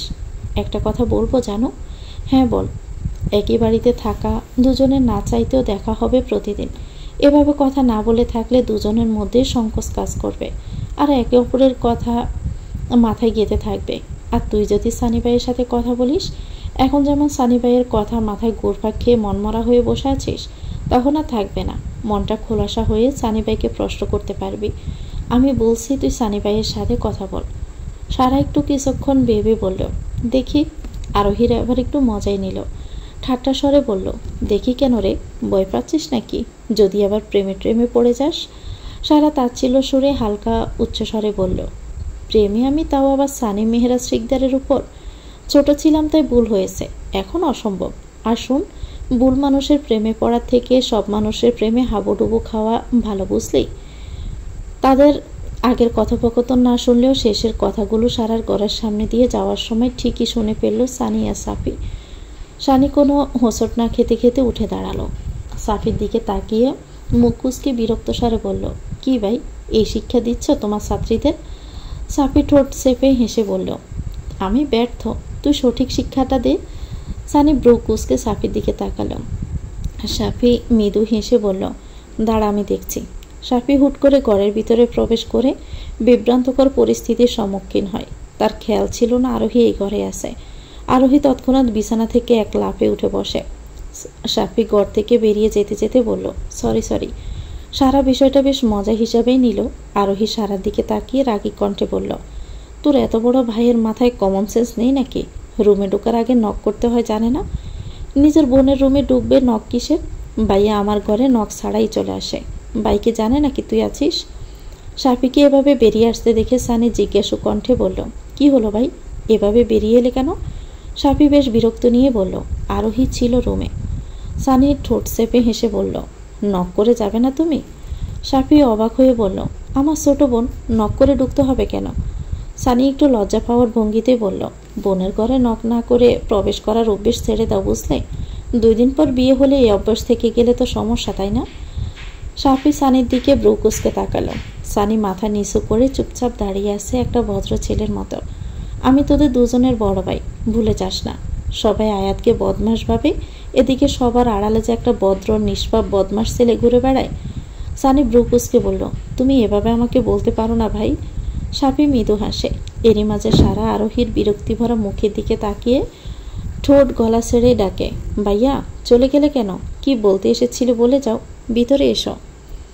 সারা এরপর আস্তে আস্তে বলল, ভিতরে পারমিশন, পরিবেশ স্বাভাবিক আছে? আরোহী সারার দিকে রাগে চোখে তাকিয়ে বলে উঠল, আর আসবো না আমি তোদের বাসায়, সে দেখা যাবে।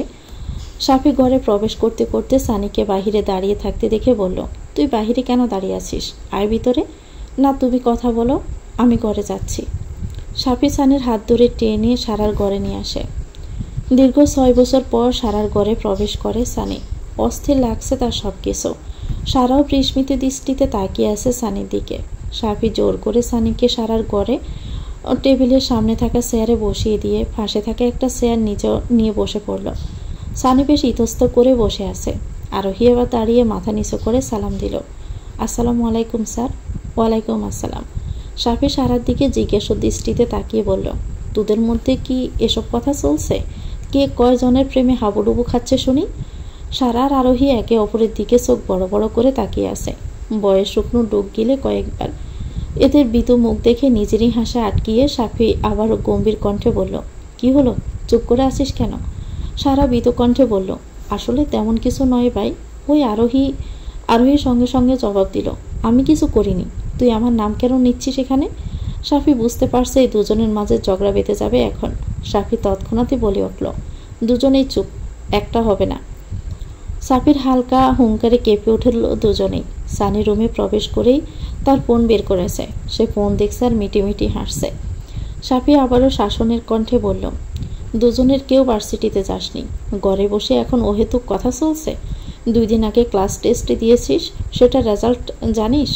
নিচ থেকে দেখা শুরু করলে তোদের দুজনের নাম আগে পাওয়া যাবে। অহেতুক গল্প না করে দুজনে মিলে গ্রুপ স্টাডি করলে হয় না? এখন ভালো ছেলেও না মেয়ের সিজিপিএ দেখে বিয়ে করে, সার্টিফিকেট দেখে বিয়ে করে না। সারা আর আরোহী দুজনের বয়ে গলা শুকিয়ে কাঠ হয়ে গেছে। আরোহী পারছে না শুধু কাঁদতে। সারা কাঁদু কাঁদু কণ্ঠে বলল, ভাইয়া ফেসবুকে স্ট্যাটাস দেখেছিলাম আমি। তুই সব ওই পালতু স্ট্যাটাস তুই দেখবি। আমি যে অনলাইনে তোদের ম্যানেজমেন্ট সাবজেক্টগুলোর ভিডিও দেই, মাঝে মাঝে লাইভে আসি, সেগুলো তো কখনো দেখবি না। দেখলে পাপ হবে, রেজাল্ট ভালো হয় যদি। এরপর দুজনের নাম্বার যদি আমি কম দেখেছি, ক্যাম্পাসের সামনে চা বিক্রি করে হ্যান্ডসাম চাচ্ছু, তোদের দুজনকে তার সাথে আমি বিয়ে দিয়ে দিব। একসাথে ফেসবুকে স্ট্যাটাস দেখবি দুজন মিলে। আর আমি আজ থেকে তোদের দুজনকেই, আমি যখন লাইভে তোদের ম্যানেজমেন্ট সাবজেক্ট নিয়ে লেকচার দিব, তোদের যেন দেখি সেখানে। সানির সামনে এসব অপমান সারার ভীষণ কান্না পাচ্ছে।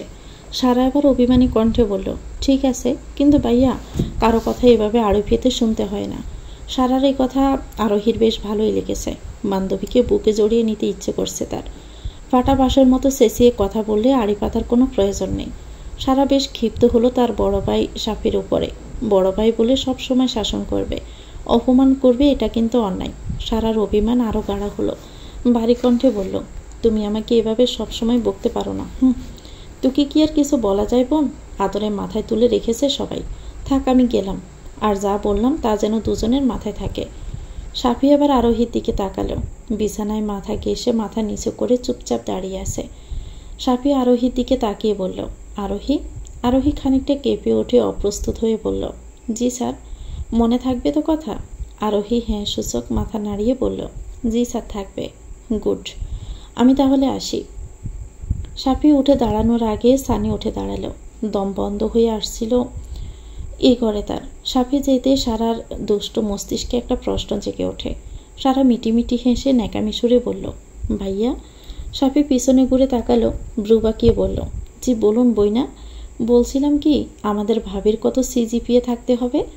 সঙ্গে সঙ্গে চোখ মুখ কুঁচকে আসে সাফির। সানি আবারও মৃদু স্বরে হেসে ওঠে সাফির দিকে তাকিয়ে। আরোহী আবার মিটিমিটি হাসছে। তবে তার উচ্চস্বরে হাসতে ইচ্ছে করছে, কিন্তু সাফির ভয়ে পারছে না আরোহী। অনেক কষ্টে আটকে রেখেছে তার হাসি। সারা অবাক হয়ে আবারও সানির দিকে তাকালো। এই মানুষটার হাসি সত্যি সুন্দর। মনে মনে সারা বিরক্ত হলো। এভাবে সবসময় মন খুলে হাসলে কি হয়? কেমন একটা গুমড়ো মুখ করে ভাব নিয়ে থাকে।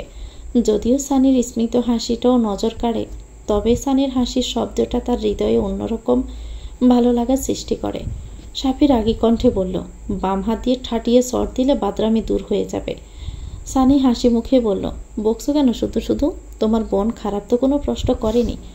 সারার আরোহী অবিশ্বাস্য চোখে তাকায় সানির দিকে। সানি সারার পক্ষে কথা বলছে? সারার অবাকের চরম পর্যায়ে পৌঁছে যায় এবার।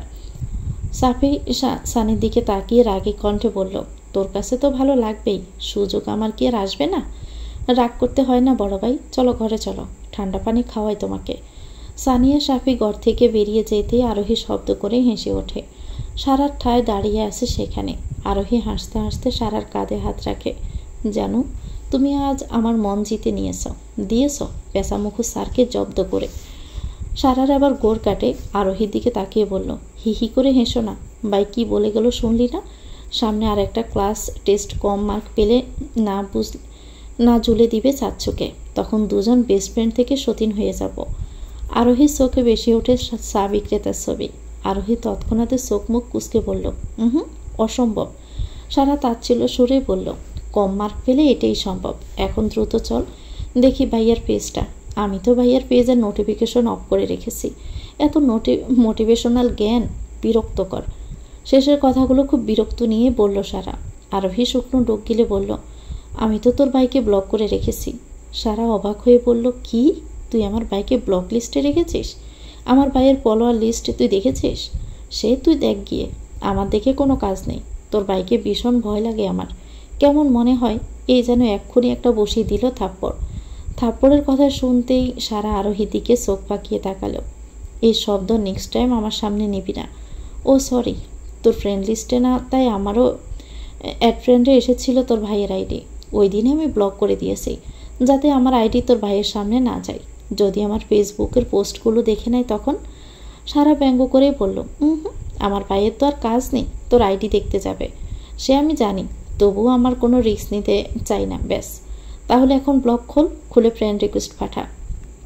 ফ্রেন্ড লিস্টে থাকার কী প্রয়োজন? ওনার পেজে ফলো করবো তাই তো হবে। কেন কেন? দে তোর ফোন দে। একে তো আমার ভাইকে ব্লক লিস্টে রেখেছিস তুই। সারা জোর করে আরোহীর ফোন থেকে শাফি মেহতাব খান নামক ফেসবুক আইডি ব্লগ থেকে ছাড়িয়ে ফ্রেন্ড রিকোয়েস্ট পাঠাতে পাঠাতে বলল, তোর না ফেসবুকে একটা ভালো ফ্রেন্ড ছিল, কথা হয় কি? হয় মাঝে মাঝে। রাত 10টা, চাঁদের রেলিং ধরে চুপচাপ দাঁড়িয়ে আছে সানি। বিশাল বড় আকাশে একটা মাত্র চাঁদ। চাঁদের একাকিত্ব যেন তার একাকিত্ব ভীষণভাবে স্মরণ করিয়ে দিচ্ছে।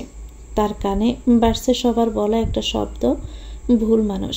দীর্ঘশ্বাস ফেলে সানি। দূর আকাশের দিকে তাকিয়ে সানি মনে মনে বলল, তোমাকে সঠিক প্রমাণ করতে গিয়ে তোমার চোখে ভুল আমি। সবার কথার যুক্তি খুঁজতে গিয়ে হৃদয়ের সুর আমি হারিয়ে ফেলেছি। বিলম্বিত অশ্রুর টানে পৌঁছে গেছি সেখানেই, যেখানে সত্য আর ভুলের মাঝে আছো তুমি আর আমি একা। সারা করিডোর রাখা ফ্রিজ থেকে ঠান্ডা পানি নিয়ে সিঁড়ি বেয়ে উপরে উঠতে নিয়ে চোখ যায় ছাদের দরজার দিকে। এই রাতে ছাদের দরজা খোলা দেখে বেশ অবাক হয়ে গেল সারা। কখনো এই রাতে ছাদের দরজা খোলা সে দেখেনি। এত রাতে ছাদে একা যেতে ভয় লাগছে ভীষণ। কিন্তু কেউ যদি ভুল করে ছাদের দরজা খুলে আসে, বিষয়টি মোটেও নিরাপদ নয়। ভয়ে ভয়ে পা টিপে টিপে ছাদের দরজার সামনে দাঁড়িয়ে বুকে ফু দিল সারা। একটু মাথা বের করে উকি দিতে চোখে পড়ে ছাদের লাইটের আলোয় স্পষ্ট দেখা সানির মুখ। সারা বেশ অবাক হলো এই মুহূর্তে ছাদে দেখে। কপাল কুঁচকে আসে সারার। সারা মনে মনে ভাবল, থাকুক, আমার কি। সারা ভেবে চলে আসতে পায়ের গতি ধীর করল। মনে হলো আর আরোহীর কথা। সারা দ্বিধাদ্বন্দ্বে পড়ে যায় ভীষণ। কথা বলবে কি বলবে না। একদিকে আরোহী ঠিক বলেছে, সানির সাথে একবার কথা বললে হয়তো সানি নামক মানুষটির কথা তার মস্তিষ্কে খুব বেশি জ্বালাতন করতে পারবে না। আর সানির সাথে কথা বলার তীব্র ইচ্ছে কাল প্রোগ্রামের পর থেকে ভীষণভাবে জ্বালাতন করছে। মনের ইচ্ছে তীব্র জাগ্রত হচ্ছে সানির সাথে একটু কথা বলার। সকল মান অভিমানের এই শক্ত প্রাচীর দেওয়াল ভেঙে ফেলতে ইচ্ছে করছে তার। রাখতে চাইছে না এই দেওয়াল। দম বন্ধ হয়ে আসছে সারার। সারা এবার দাঁড়ালো। এরপর ধীরে ধীরে এগিয়ে গেল ছাদের দরজার দিকে। হাত পা অসম্ভবভাবে কাঁপছে তার। হৃদয়ের কম্পন যেন অস্বাভাবিক। সারা এবার দীর্ঘশ্বাস পেলে দুহাতে জামা শক্ত করে মুঠো করে ধরে চোখ মুখ খিসে বন্ধ করে বলল, সানি ভাই। পুরো শরীর কাঁপুনি দিয়ে উঠল সানির। দীর্ঘ 6 বছর পর এই কণ্ঠে ডাকটা শুনতে পেল সে। নিজের কানকে যেন অবিশ্বাস্য মনে হচ্ছে। অবাক হয়ে পেছনে ঘুরে তাকালো সানি। সারা সাহস করে ডাকলো। এবার ভয়ে হাত পা ঠান্ডা হয়ে যাচ্ছে। পুরো শরীরের শক্তি যেন হারিয়ে ফেলছে। দাঁড়িয়ে থাকার শক্তি ক্রমশই হারিয়ে ফেলছে সে।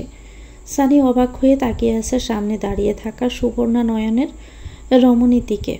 তার মনে সে ভুল শুনেনি। দীর্ঘ 6 বছর পর তার সুবর্ণা নারী রাগ অভিমান বলে তাকে আজ ডেকেছে। বিষয়টি স্বপ্নের মতো লাগছে তার কাছে। সানি বিস্মিত হয়ে জবাব দিল, চোখ জোড়া খুলল সারা। জামার মুঠো করা হাত ছেড়ে দিল। সারা পুরো শরীর কাঁপছে। তেমনি অভিমান হচ্ছে। আগ বাড়িয়ে কথা বলছে দেখে ভাব নিচ্ছে তার সাথে।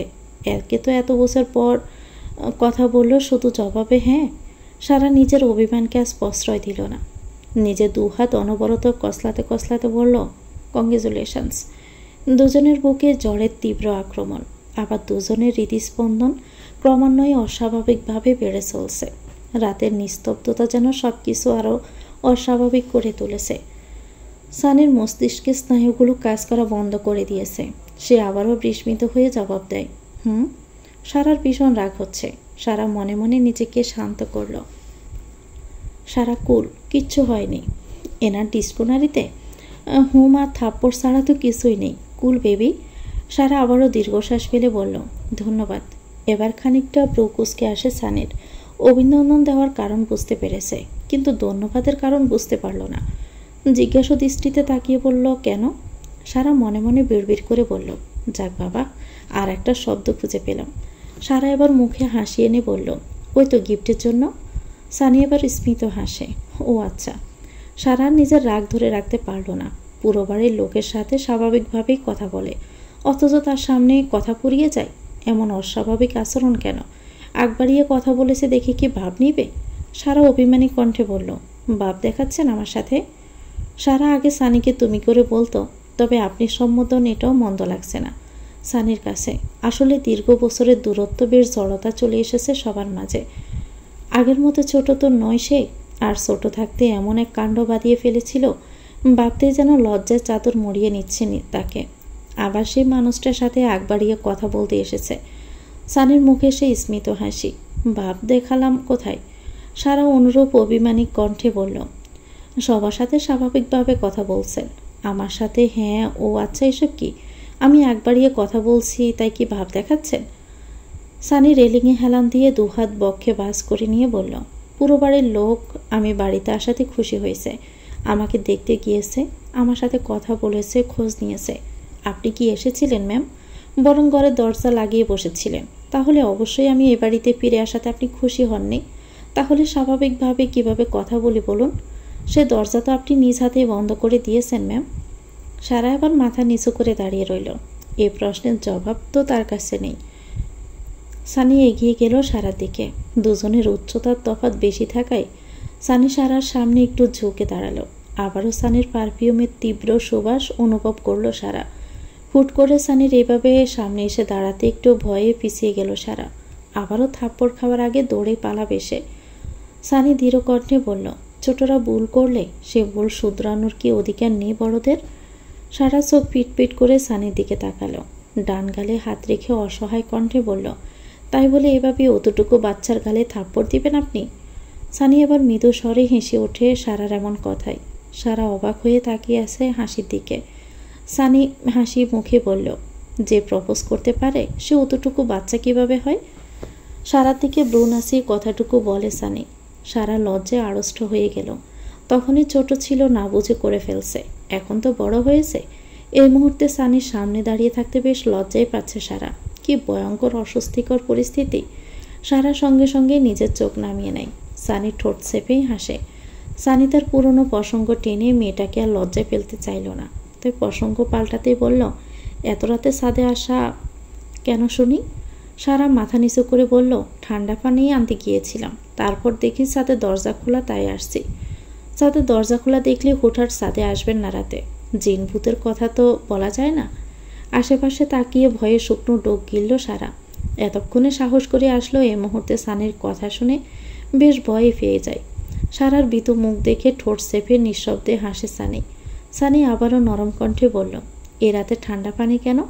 এরকম এত ফ্রিজের ঠান্ডা পানি খেতে হয় না, ঠান্ডা লেগে গলা বসে যাবে। নর্মাল পানি খাবেন, আর ঠান্ডা পানি খাবেন না এইভাবে। সারা বাধ্য বিয়ের মতো হ্যাঁ সূচক মাথা নাড়াল। ঠিক আছে। কিন্তু সারা মনে মনে বলল, কথা না বলা শুরু করতে হুকুম করা শুরু। সানি সারার দিকে জিজ্ঞাসু দৃষ্টিতে তাকিয়ে বলল, একটা কথা বলবো?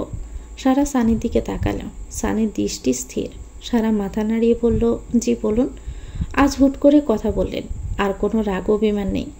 সানির এমন প্রশ্নে অপ্রস্তুত হয়ে পড়ে যায় সারা। কি জবাব দিবে ভেবে পাচ্ছে না। তার সাথে কথা বলার তীব্র আকাঙ্ক্ষা থেকে সে আজ কথা বলেছে। সারা অপ্রস্তুত হয়ে বলল, কেন কথা বলা যাবে না? না তেমনটা নয়, 4 দিন হলো এ বাড়িতে এসেছি, আপনি কথা বলেননি তাই জিজ্ঞেস করলাম। হুট করে রাগ অভিমান কিভাবে হারিয়ে গেল? আচ্ছা যাই হোক, এবার যান, গিয়ে ঘুমিয়ে পড়ুন। আপনি যাবেন না? একটু পর যাচ্ছি। আপনি যান তাহলে? আপনাকে ভূতে ধরবে না? সানি মুচকি হেসে বলল, না, ওদের সাথে আমার ভালো সম্পর্ক। সারার ভ্রু কুঁচকে আসে। সারার বুঝতে বাকি রইল না সানি মজা নিচ্ছে সারার সঙ্গে। সারা অভিমানী কণ্ঠে বলল, ঠিক আছে, গল্প করুন আপনার বন্ধুদের সাথে। সারা কথাটি বলে পা বাড়াতে নিলে সানি হাস্যোজ্জ্বল মুখে বলে উঠল, ম্যাম, ফোনের ওয়ালপেপারটা পাল্টাবেন, আর ডান গালের ছবি দিয়ে রাখতে হবে না। সারা যেমন অবাক হলো, তার থেকে বেশি লজ্জাই পেল। এই মানুষটা ফোনের ওয়ালপেপার কিভাবে দেখতে পেল? তার পাগলামো নিয়ে কি যেন ভাবছে লোকটা। সারার কথা জবাব দিল না, দৌড়ে চলে আসে সেখান থেকে। সানি সারা যাওয়ার দিকে তাকিয়ে হাসে। সারা যাওয়ার দিকে তাকিয়ে মনে মনে বলল, তোমার চাহনিতে আমি যেন একটি সৃষ্টি প্রেরণা খুঁজে পাই, যেখানে কল্পনা ও বাস্তবতার সীমানা মিলিত হয়। তোমার অস্তিত্ব যেন আমার হৃদয়ের একটি অপূর্ব সুর, যা ভাসিয়ে নিয়ে যায় সীমাহীন মহাসমুদ্রের গহীনে।